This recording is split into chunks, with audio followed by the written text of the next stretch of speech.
Hello, good morning. I'm Jamel Martaltan and I'll be reporting a local establishment addressing marine litter through sustainable tourism. The case of the Siargao Island in the southern Philippines. Next slide. Relevance of the paper to the hospitality and tourism industry. Tourism is one of the main economic drivers, with several pristine islands serving as leisure destinations for local and international visitors.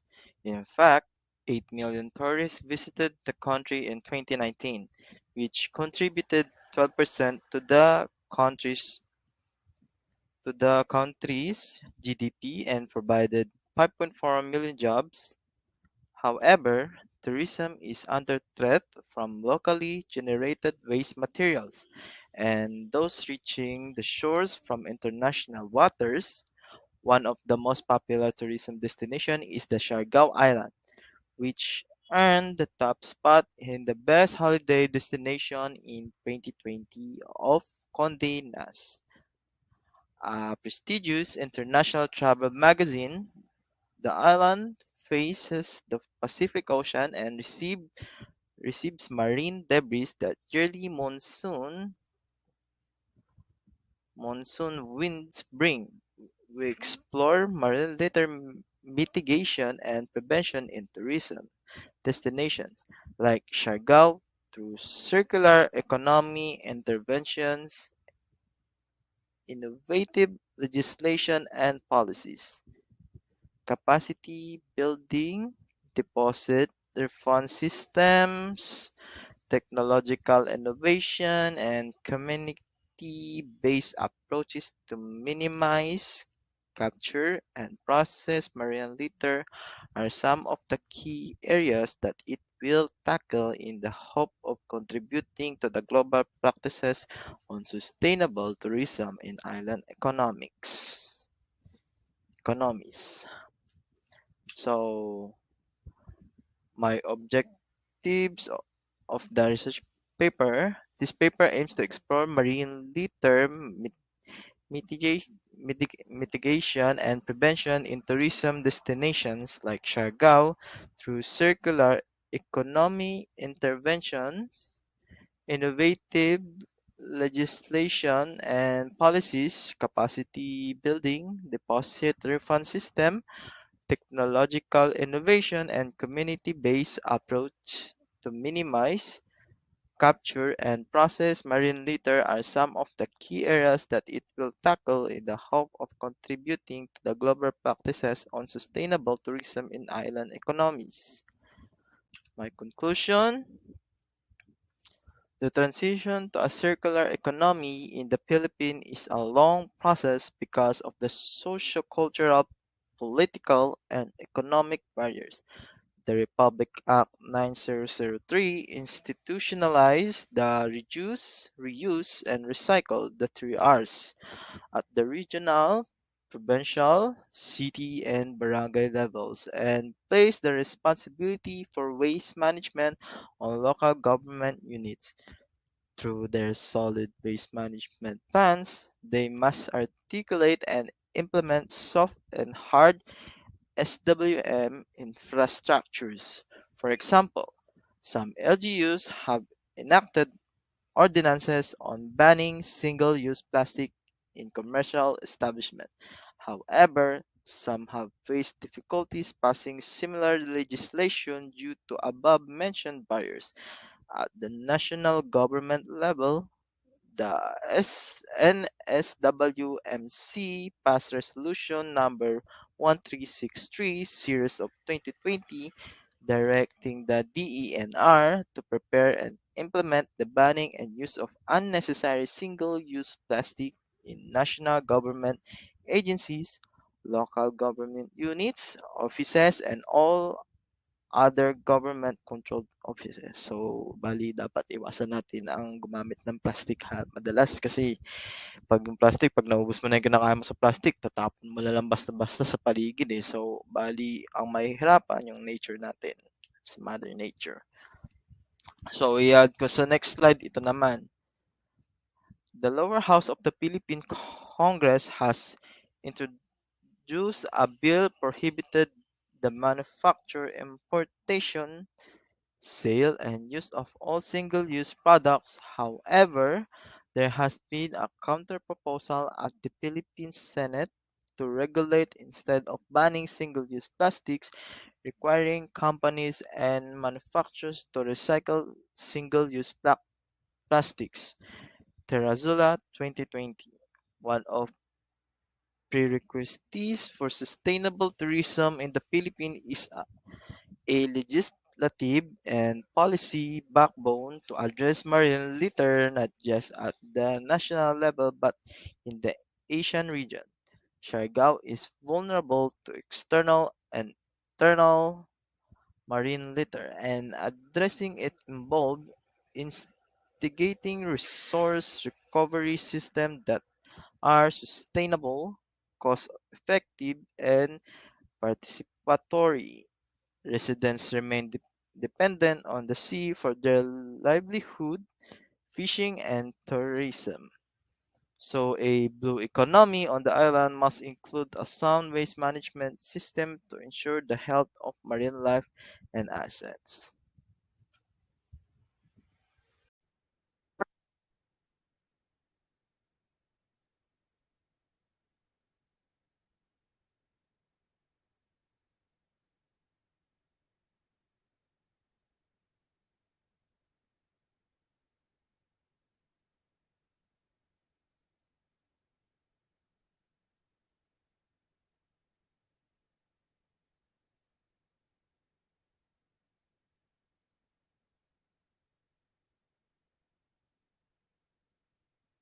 I am discussing the recommendation and RRL of this research about addressing marine litter through sustainable tourism. The case of the Siargao Islands in the southern Philippines. First, the recommendation, Siargao Central Waste Authority, Siargao's growing island-based tourism economy and the increasing requirements for coherent waste management call of the creation of a single solid waste authority. Ang layunin nito ay palakasin ang waste management bilang isang public service and enforce legislation consistently. Ang authority with a semi-corporate character would provide flexibility and efficiency in managing recycling programs and waste management facilities. Second, Siargao Beverage Recycling Program. Recycling materials such as PET bottles and bags constitute about 35% of the waste stream of Siargao. Ang PET bottles and bags ay part of marine litter which can kill aquatic life and ecosystems. Malaking tulong ang recyclable materials dahil puwede itong maging deposit refund system that would fit, the geographical character of Siargao and would capture plastic beverage containers centrally through a profit sharing scheme and sell them to processors. Last, zero carbon resorts. The trees in the Siargao Islands use a significant amount of electricity, water, and sewers. The the push towards sustainable tourism requires a significant reduction in resource of consumption and CO2 emission and decreased dependence on fossil fuel. To realize this, the DOT and DENR Caraga advocate the use of renewable energy to power resorts. Review of related literature. Del Carmen Municipal in Siargao Islands, Surigao del Norte is experiencing a rapid influx of migrants, tourists and commercial establishments. This has created serious solid waste management challenges which are adversely affected the quality of life of local communities. The current waste collection rate in the community is about 10%, and uncontrolled dump sites and illegal waste disposal practices have proliferated, damaging the marine and islands environment. Dahil sa problemang ito sa Siargao, the Community-Led Project or CLP places urban poor communities as active informed participants at the center of the process of resilience planning. Mula sa assessment of implementation, binibigyan sila ng papel sa pagpapanatili sa mga CLPs through the Community Resilience Planning or CRP process. Ang mga tao mula sa mahihirap at vulnerable groups work together sa iba pang mga stakeholders. Mula sa government at sa CRP process requires strong social mobilization, communication, and engagement with all stakeholders. It also requires the creation of the community stakeholders group or CSG, an institutional and multiple sector mechanism for transparent and effective information sharing, the decision making and implementations of community decision and actions.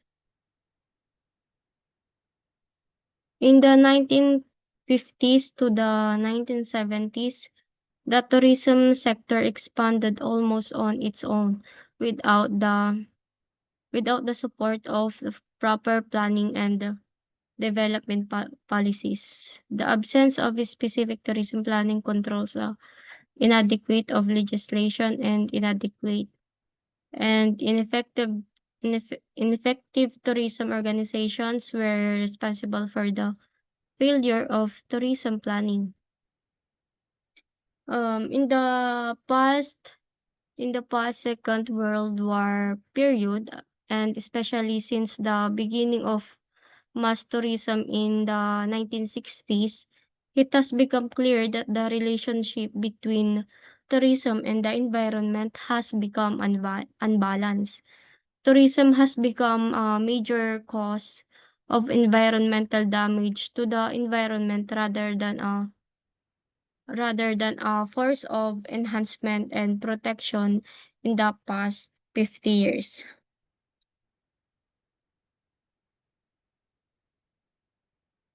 Work with other countries to mitigate marine litter.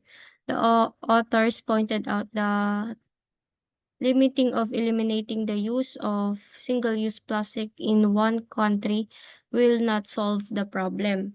There should be a coordinated effort among countries because a blue economy will prosper in shared waters.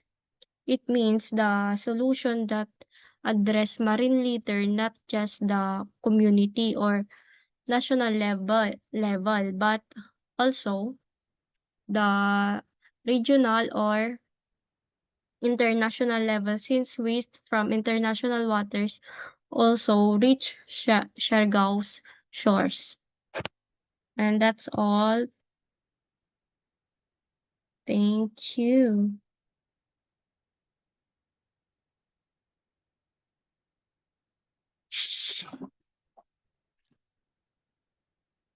Maga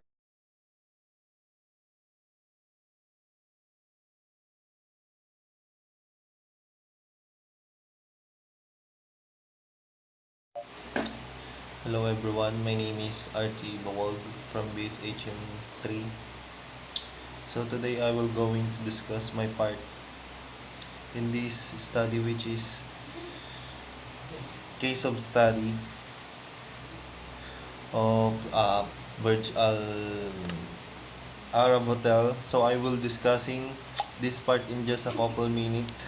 Let's start. Hey! The Burj Arab is the luxury hotel that stands on artificial island nearly 300 meter from the Jumeirah Beach in Dubai. Standing at 321 meter, it is the third tallest hotel in the world and one of the most expensive, costing an estimated $7.8 billion. Tourism companies are technically considered hospitality business because they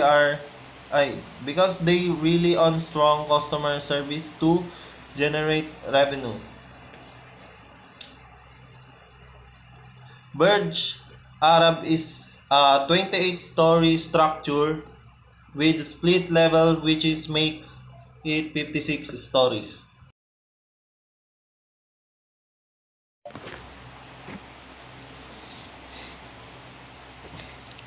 Conclusion: the Burj Arab is as much a symbol of Dubai as the Eiffel Tower is of Paris and the Opera House of Sydney. The Burj Arab is the world's tallest building located on an artificial island. Two wings arranged in a V shape from a base, and the space between them houses a massive atrium 590 feet tall. At the time of its completion, it had more than 200 suites, each one arranged over two floors ranging from 1,830 square feet to 8,400 square feet in size. The building also boasts a dining area cantilevered 650 feet above sea level, as well as rooftop tennis courts and helicopter pad. This allows for a small lobby space around a cascading water featured flanked by high-end boutiques and restaurants. The Royal Suite in Burj Arab is one of the world's most luxurious hotel suites priced as 20,000 US dollars at night. There is also a restaurant that is floating in the sky, which can reach via a simulated underwater journey, and the restaurant contains a huge aquarium containing around 900,000 liter of water.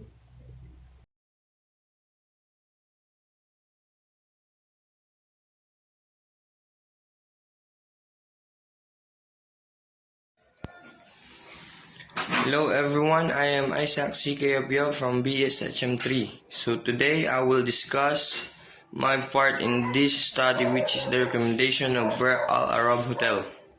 So I will be discussing this part in just a couple minutes. So let's start.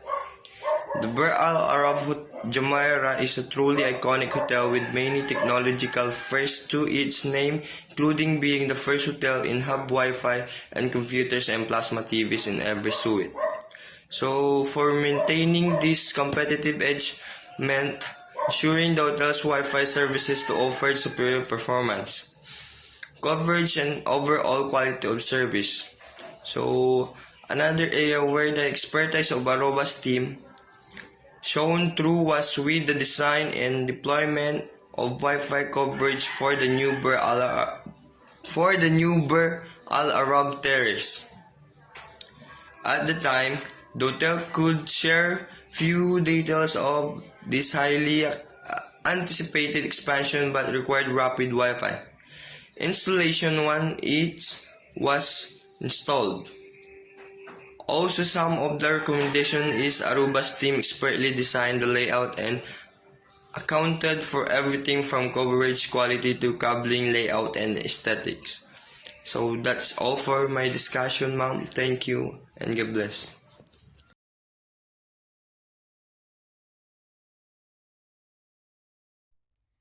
Hi, Mom. It's Athea Hensilin M. Sage, and I'm from the Bachelor of Science and Hospitality Management, a third year student of Pan Pacific Business School of Pan Pacific University, Maine.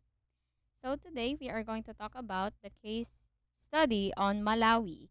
So, in this legal aspects, I will be collaborating with Atiwela Wells to make the case study more uh, what do you call this? A collaboration with a different point of views of us.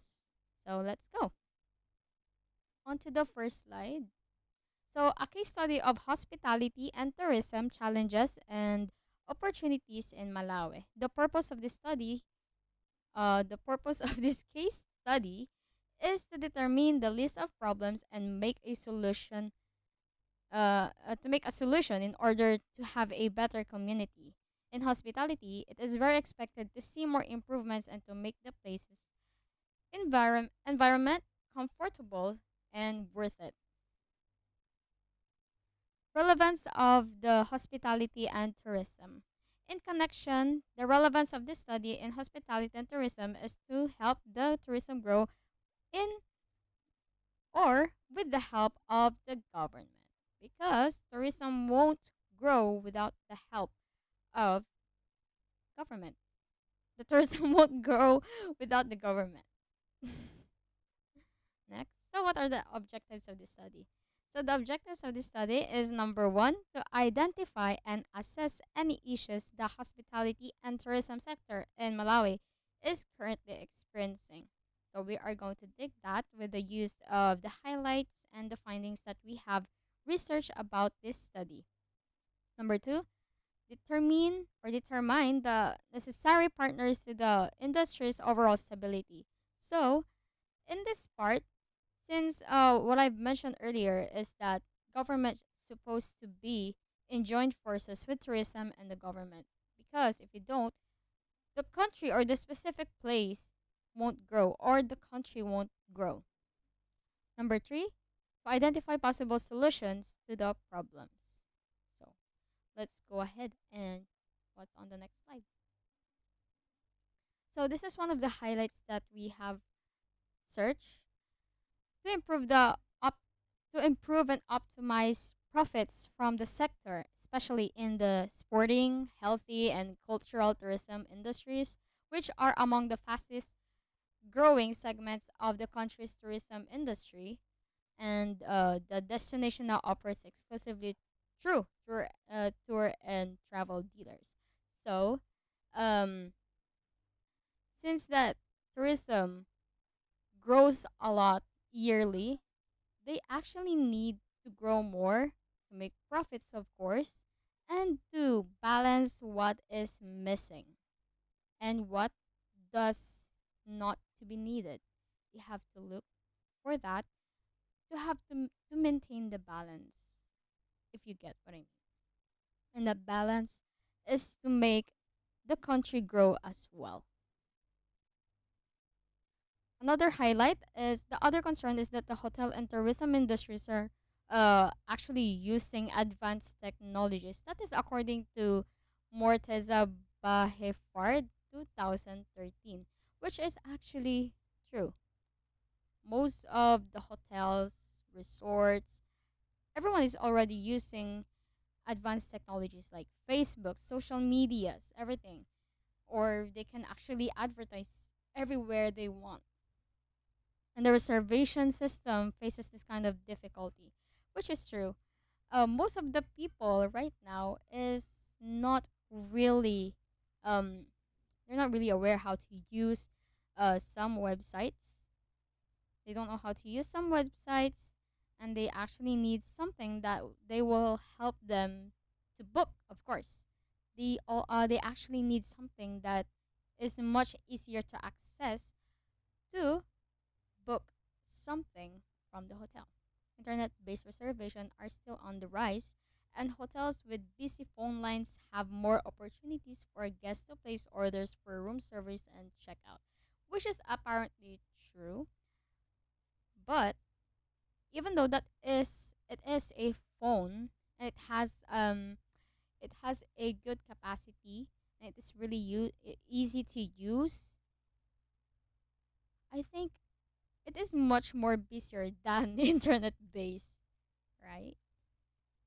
Why is it more busier? Because even though that internet is much easier than phone call, let us not forget that excuse me, that phones right now are not that they're not that quite usable. Not really quite usable, but some of the landlines like telephone, I don't know if I should say phased out because they're still running, but they're like a little percentage, even though it's really easy to use to access and call onto the phone, hey, can I book? But it's not. And of course, additionally, there's a proof that sales and marketing activities can be carried out efficiently thanks to technology, honestly. Without phone, without internet, without websites, we won't be able to book a hotel. And that would be very, very uh uh it's not really accessible. It will probably take you time just to book a hotel room. Findings.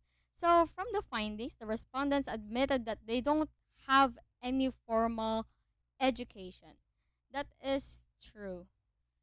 Because in Malawi, they also know that, if you have information, I mean, you have basic information or more information and good skills to have, they will be able to help the company grow, right? Even though that people have this kind of skill or abilities, what if those skills and abilities lack, right? How would you be able to surpass, right? You need some research, of course. You still need at least a professional to help you and your company grow. They took the offense at the government's removal of a training fee. Well, yeah, which allowed some operators to attend Malawi Institute of Tourists training program to reduce a cost through the tourist department. If only the government would reinstate the training levy, they would be happy, of course. The respondents also expressed a desire to attend in Daba in order to gain more exposure. So, of course, in your company, you would also need, direct exposure for you to introduce your company to grow. Of course, that is how a business grow as well. You have to find for investors. You have to look for business partners for your company to grow. There you go.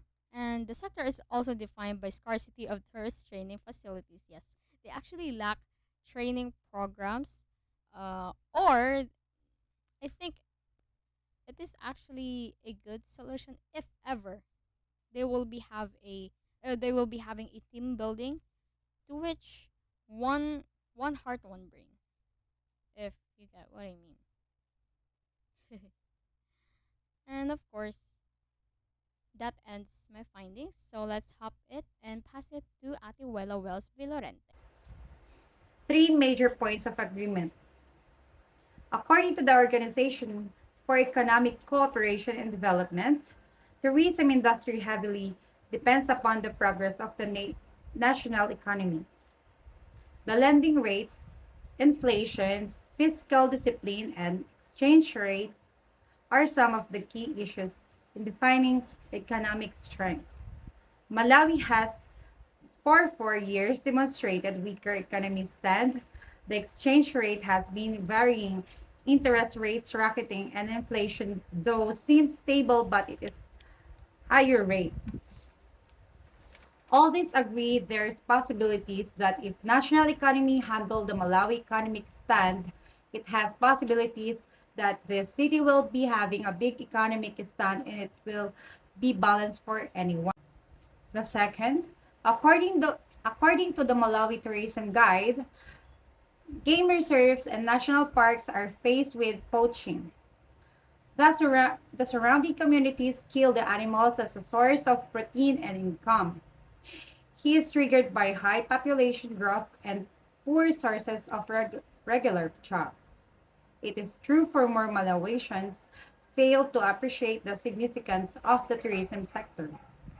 Furthermore, population growth has tremendously resulted into infringement in the game reserves and national parks. Another challenge has been postured by communicable diseases such as HIV or AIDS and other communicable diseases. The diseases kill more tourists in the country, predominantly malaria, and these tourists fear to undergo through this bad experience. This challenge has been coupled with the lack of social services such as hospital and services and drugs. In Malawi, the visitor attractions are situated in rural areas. Furthermore, the government hospitals have no adequate drugs to cater for its patients. This is due to inadequate fundings in the government hospitals. Agree, we all know the health of safety of each person is very important. Especially nowadays, there's a lot of viruses came out today. So in every cities and places must have a good establishments, have hospitals, have a good doctor, have enough facilities, and have enough medicine also. The last one. The other challenge is advanced technologies in both hospitality and tourism industry. This type of challenge encompasses the reservation system. The number of reservations made via the internet continues to increase. Many lines of phones increase chances for the hotel guests to press for an order for room services and guest checkout. It is further entails that the technologies enable hotels extract customer data from the system. It also evidence that technologies enable sales and marketing activities be performed effectively. Agree, we all know that the technology has helped reduce costs, enhance operational efficiency, and improve services and customer experience.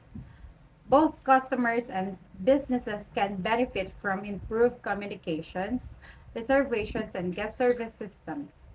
And technologies enable to increase tourism and hospitality in Malawi. Three major points of disagreement. Despite being considered as one of the fastest growing industries in the world and as Fletcher puts it the largest trade of services, goods, and peoples that humanity has ever seen. I disagree here. Tourism benefits are not being fairly distributed among local populations, especially in developing this country. Malawi has poor government and needs to foster legal instrument to combat corruptions and fraudulent practices. Number two, the challenge occurs where educational institutions pay little attention to curricula, learning and structural materials. The educational institutions are supposed to bring about knowledge chains. However, the hospitality and tourism industry are characterized by this with a small and undeveloped institution. I disagree. Education system in Malawi is strongly marked by demographic pressure, a high prevalence of HIV/AIDS, striking poverty, and very low human and social development. The Malawian education system has to develop within a heavier demographic context than uh, of its neighboring countries. Malawi's population, estimated at 13 million inhabitants in 2008, is increasing at the rate of 2.4% per year. The 5 to 16-year old age group represents 37% of the total population. And the last one, the destination currently works entirely through tour and travel dealers to enhance and maximize returns from the sector, particularly in sporting, healthy and cultural tourism industry, which are one of the fastest growing areas of tourism in the country. I disagree. Malawi remains one of the poorest countries in the world despite making significant economic and structural reforms to sustain economic growth. The economy is heavily dependent on agriculture, employing nearly 80% of the population, and it is vulnerable for external shocks, particularly climatic shocks. Malawi has a relatively underdeveloped diversity of natural, cultural, and man-made attractions.